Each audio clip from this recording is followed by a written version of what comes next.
Next మనం Eluru parliament నియోజకవర్గానికి వస్తే ఇక్కడ పరిస్థితి ఎట్లా ఉంది అంటే తెలుగుదేశం పార్టీకి చాలా చోట్ల క్లియర్ విక్టరీ కనపడుతూ ఉన్నది.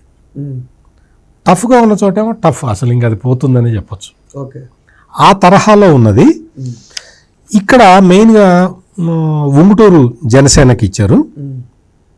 దెందులూరు కాన్స్టిట్యున్సీలో అయితే అసలు నిన్న మొన్నటి వరకు కూడా టగ్ ఆఫ్ వార్ ఉంది. అసలు టగ్ ఆఫ్ వార్, ఎవరు గెలుస్తారో ఎవరు చెప్పలేని పరిస్థితి ఉంది. పోటాపోటీ ఇది ఉన్నది. ఎప్పుడైతే అక్కడ దెందులూరులో వైసీపీ క్యాండిడేటు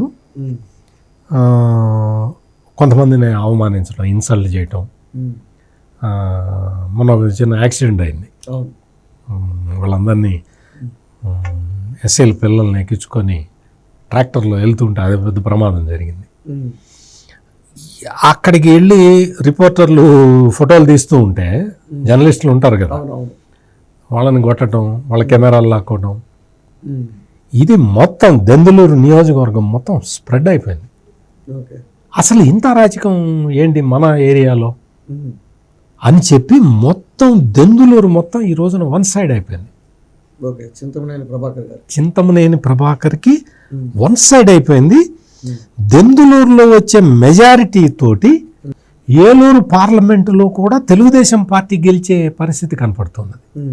దెందులూరులో వచ్చే మెజారిటీ తోటి ఏలూరు మొన్నటి వరకు కూడా కొంచెం ఏలూరు అసెంబ్లీ వైసీపీ వాళ్ళు లెక్కేసుకున్నారు, మాకు ఖచ్చితంగా వస్తుందని లెక్కేసుకున్నారు.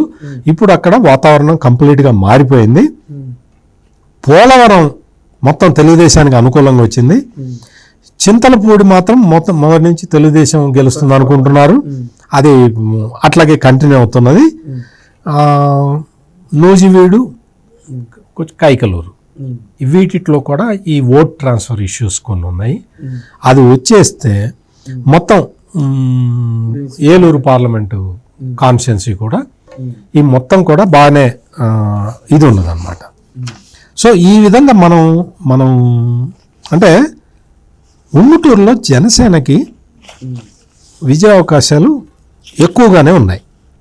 ఇప్పుడు లేటెస్ట్ నిన్న రాత్రి వచ్చిన సమాచారంతో పోల్చుకుంటే ఉంగుటూరులో జనసేన బాగా పుంజుకున్నది. గతంతో పోలిస్తే బాగా పుంజుకున్నది.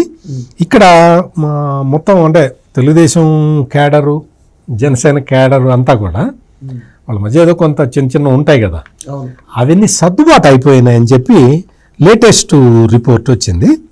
సో దానివల్ల ఉంగుటూరులో కూడా జనసేనకి ప్లస్ అవుతున్నది. సో దానివల్ల ఈ మొత్తం అంటే ఏలూరు పార్లమెంటులో